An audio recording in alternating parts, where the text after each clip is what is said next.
I spent a week working in VR. Here's what I learned.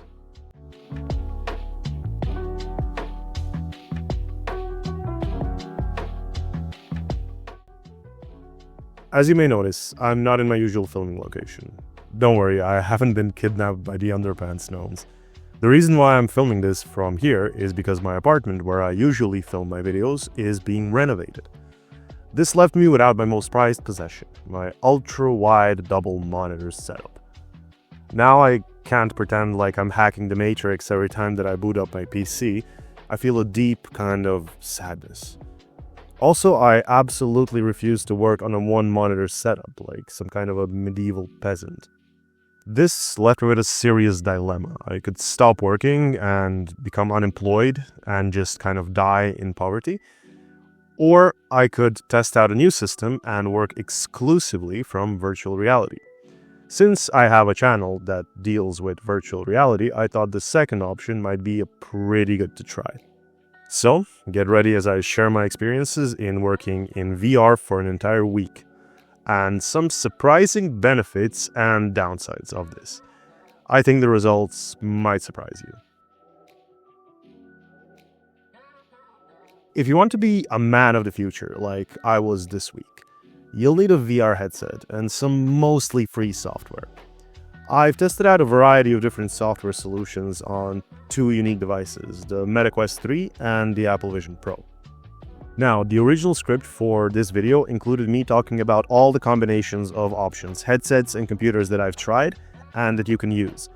And after reading through it, both me and my council of elders found it incredibly boring to read, let alone to watch. So instead of boring you to death with all the combinations, and then just telling you that they anyways all work in the same way, I just made this table where you can see all the options you can use depending on the device that you have. The truth is, all of these tools work in the same way.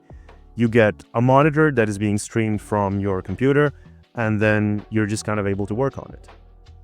Basically, they allow you to work on one screen or more screens in your space so that you can kind of resize them, make them as big as you like.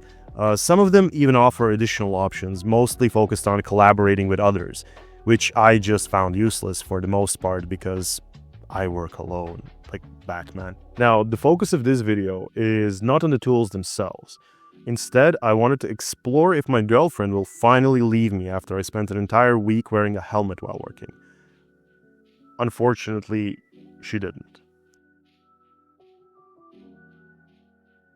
The way I structured this was to try and change the platform and software throughout the week so that I can kind of compare how they worked. So on Monday, I started trying out with the new Windows app that just released for the Meta Quest 3.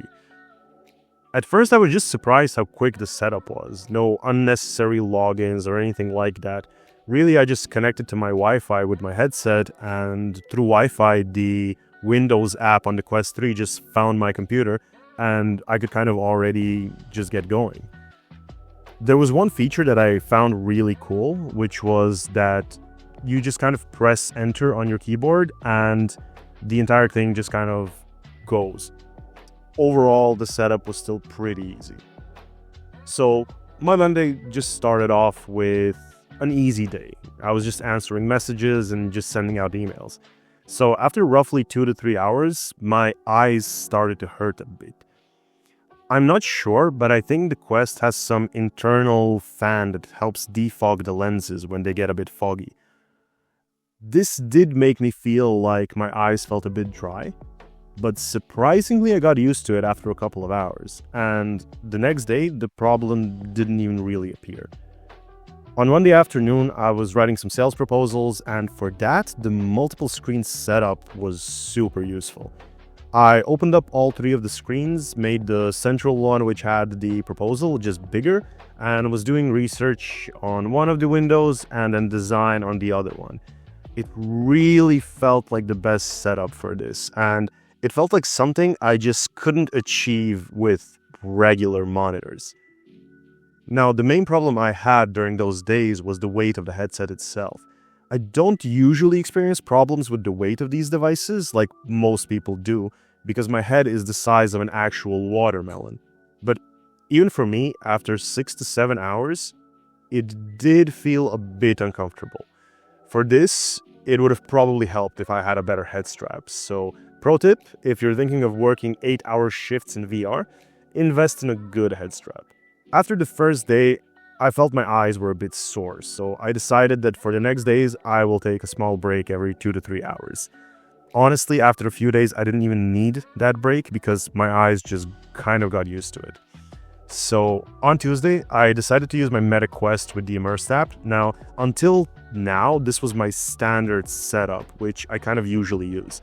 So Tuesday was a nice and chill day where I just had some design work to do, a couple of meetings and just some spreadsheets. So I decided to take my wireless keyboard and mouse, take it to the couch, and just kind of pulled up a big screen above my two smaller screens to watch YouTube videos while I was working. At this moment, it hit me just how comfortable you can make your work environment. So I decided to take it to the extreme. I literally laid down on my bed and put the keyboard and mouse nearby, and then put the virtual screens on the ceiling.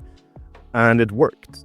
To be honest, I didn't find it the most comfortable, but I think just the fact that I managed to get myself in bed, just laying down with massive screens around me, was impressive, at least to me. This also helped reduce the weight of the headset since I was literally lying down on a pillow. Wednesday was the day I decided to go with the Apple Vision Pro and my MacBook.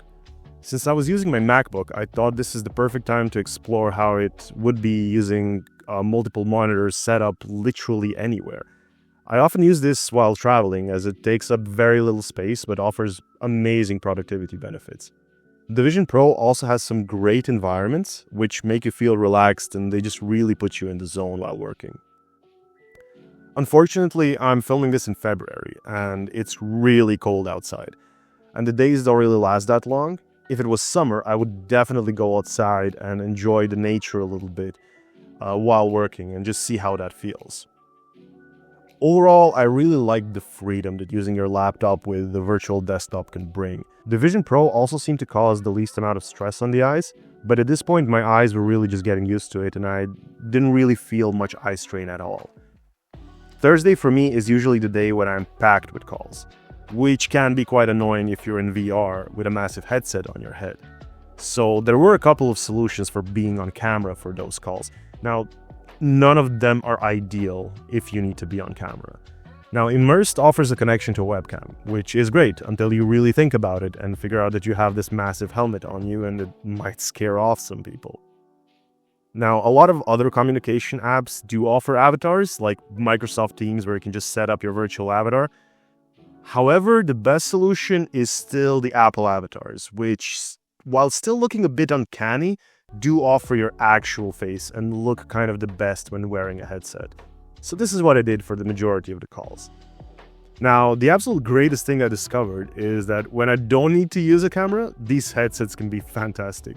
I literally booted up Civilization 6 on my other screen and played the game while basically being on a call. It was pretty nice. Again, I don't want it to seem like I'm playing games while I'm on client calls. That's not to say I am not playing games while I'm on client calls, I just don't want it to seem like that. On Friday, I usually like to work on YouTube videos, so I was writing the script for this and just kind of reflecting on this entire experience. The other thing that I like to do on Friday is to check up on the progress of everyone in the company, and this includes myself. I basically check how productive I've been. This is where it dawned on me just how useful this experiment was. I ended up doing 6 hours less than the previous week and finishing up much more work than the week before. Throughout the entire week, I did have a feeling that I'm very productive, but when all the days added up, the change was absolutely incredible. I ended up doing about 20% more efficient work throughout the week. The main thing that made me more productive is, of course, the kind of focus that you get with just all the virtual environments being around you. But there's also this one really weird quirk of VR that makes you super productive. And I'm betting most of you don't even think about it. You see, when you're in VR, most of these apps, they require a kind of small setup every time. Nothing major, just a couple of seconds, like readjusting your screens or just doing reanalysis of your floor or whatever it's called. And then you kind of, when you leave and come back, you take like 10 or 20 seconds to just kind of set this up. And this can be quite annoying if you want to get up every 1 or 2 minutes. What I realized is that when I don't work in VR, I get up every 2 or 3 minutes just to, have a glass of water or just maybe walk around or something. Now here, what ended up happening is I just didn't want to do that because, the taking the headset off and on again felt a bit annoying. So what I just did was just to say to myself, okay, I'm just going to finish this small task and then I'm going to take the headset off and, have a glass of water. And then I finish the task and I'm like, I'll do another task. And what ends up happening is I end up spending like 3 hours of just doing effective, productive work with like 3 screens in front of me and absolutely no distractions because I'm in some mountain somewhere. And that was an absolute game changer. As I said, for me, this was the biggest benefit, the productivity that it can offer. And this is what we're kind of going to look into in the final sections. I will try and summarize the main positives and negatives of working in VR. But before that, it's ad time. This ad was brought to you by a random person on the street who gave me $10, which is really weird because we're in Europe and we use euros here. Let's roll the ad. At Star, we have created some of the best AR, VR, and metaverse experiences. We have worked with major brands such as Ford, Microsoft, Best Buy, and many, many more to bring immersive experiences to more and more people. And for this, we have been recognized by a whole boatload of awards and accolades, from Clutch Awards to the nominations by the prestigious AI XR Awards. What makes us unique is that we use a combination of consulting and development. We know that navigating the immersive space can be hard for companies. This is why we are committed to providing our clients with a full white glove experience, where we lead them through the entire development process. For more information, reach out to us on our website. Now, we'll go through the good and the bad of working in VR. Let's start with the bad parts. Really, the worst thing for me was the physical discomfort that I felt during the first 2 days. On the first day, my eyes and head hurt because the eyes didn't feel quite well. They felt a bit dry and tired after an entire day in VR. What was surprising was that already on the third day, I almost didn't feel the eyes at all. And on the fourth day, basically all the physical discomfort was gone. Also, it did seem the Apple Vision Pro, with its high resolution, did a much better job at reducing eye strain. Overall, it was amazing how quickly I got used to this and my body got used to this. The transitional period might last a week or longer for some other people, maybe if you're new to VR, right? But for me, it was really just a few days. And the benefits definitely feel like they're worth the discomfort, even if the discomfort lasts for like a week or two. Because after you get used to this, the biggest downside of using this just disappears. So it's more or less just benefits from then on. In general, I would recommend you start with 2 or 3 hours of focused work sessions per day and then move on to doing full days in VR, if that's your thing, of course. The second thing that bugged me was the battery life. Often when I was on the couch or just comfortably lounged in my chair, I would see the notification that I needed to charge my battery, and I would just kind of go back to my desk, kind of defeating the purpose of being in a nice and relaxing environment in VR. This was again much easier with the Vision Pro, as it does have an extension cable that you can just kind of plug the charger into.